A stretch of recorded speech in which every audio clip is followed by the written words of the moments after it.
A keni dëgjuar ëmbëlsirë që bëhet me qafën e dashit? E gjej në Kruj. Ditën që u martua Skënderbeu, u bë kjo ëmbëlsirë. 3 orë për ta gatuar dhe ka një mori asortimentesh, ku natyrisht orizi është kryesorja, ne kemi orizin Oma, dozimi Baldo, premium oriz. Kemi kanel, kemi karafil, kemi gjalp fshati, kemi rusht të thatë, kemi arra. Në fillim hedhim gjalpin. Pastaj hedhim orizin.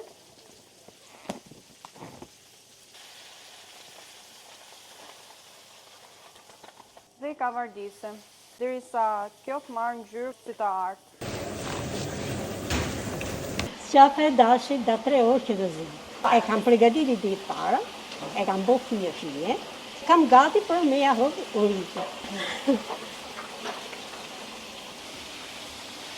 Tani është koha për të hedhur langun e qafës. Do ta përzejtë.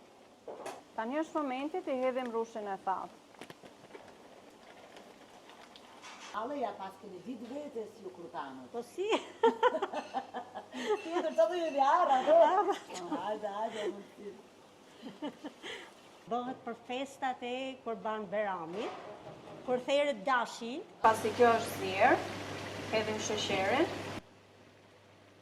Lezeti i kabunis është erzat, kanela dhe karafili. Hidhja ale! Shumë shumë, se ka shumë të. Ua, çfarë arome, Si të duket? O, super. Sa mirë që e keni ruajtur, se duhen 3 orë për ta bërë këtë ëmbëlsirë. Sa do zihet kjo? Derisa të thati. Edhe ç'ta hash. Qëta hash? Po na vjen kabunia e Krujës. Këtë recetë të vjetër ne e gjejmë tek Horizont. Në Kruj ne i presim me kabuni. Le ta shijojmë. A kuptohet mishi apo jo?